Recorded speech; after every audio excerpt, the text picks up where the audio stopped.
Alhamdulillah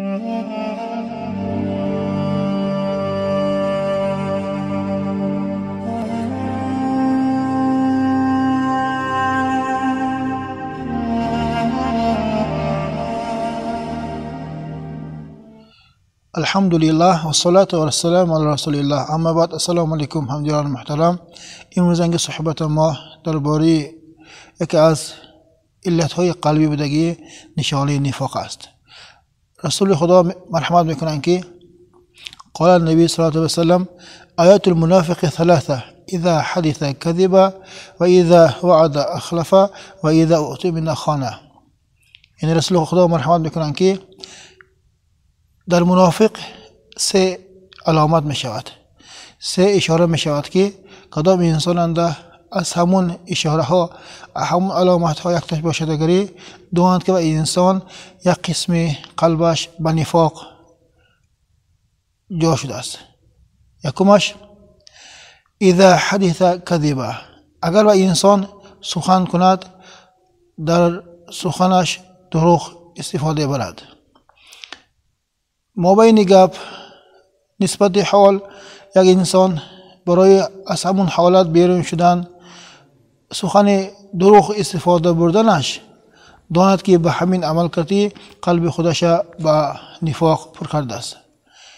هیچ وقت هیچ حال مومن آدم حرکت نمی کند که و انسان زبانش را به نفاقی به سخنهای دروغ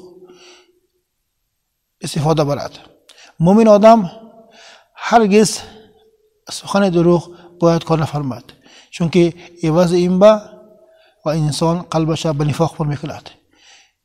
در همین موضوع دویم حدیث هم هست. رسول الله میگن که قال رسول صلی الله علیه وسلم الكذاب لا امتی او کما قال رسول الله، یعنی مرحمت میکنن که کذاب دروغگوی امت من نیست میگویند.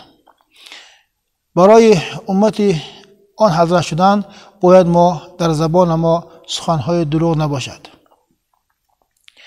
و دویمش اذا وعد اخلف، اگر انسان وعده کند لفظ دهد لفظش نمی ایستد، دویم نشانه منافقی حساب میشد. مومن باید قسم نخوده جای قسم به لفظ کند، وعده دهد، همون وعده دادگیشنده ایستد، داند که به انسان مومن کامل است.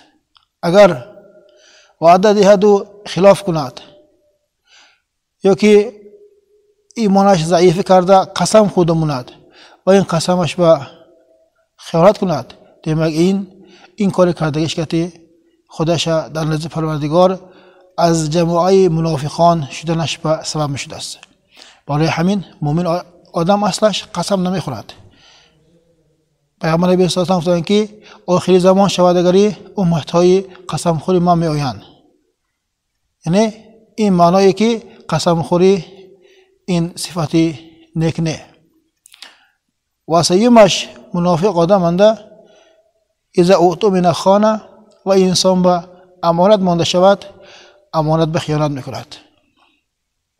خواه امانت سخنی باشد خواه اشیایی باشد، مثل انسان فرموده همون حال نایستد، همون سخن به خیانت کرده دیگرگون کند، یا که همون سخن همینجا نماند هیچ کس از اینجا نبرارد گفته و انسان ها گفته شود همون سخن برارند، ایننده و انسان قلبش به نفاق در آمدگی. یا که یک اشیای یک چیز مثل حال خودش نگه داشتن به فرموده شود و همون انسان همون اشیاء استفاده برده، یا که وقتی وعده کردگشند ندهد، داند که انسان هم قلبش به نفاق در آمدگی میشد. هر سه این چیز نشانه منافقی حساب میشد.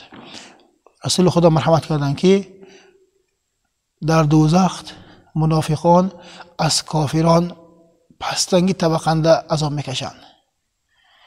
یک عمر عمل کرده، مؤمنی دعوا کرده، بازم روز قیامت حکمی بعدی خوانده شود و انسان به دیمک این و انسان به جهل میشد. برادر کرام، برای خود ما دنیا و آخرت جبر کردن نخواهیم، جبر دیدن نخواهیم. باید خودمان را اصلاح کنیم، زبانمان را اصلاح کنیم که برای سعادت دنیای آخرت البته عملهای صالح و سخنهای توری منفعت میدهند و خلان. السلام علیکم و رحمت الله.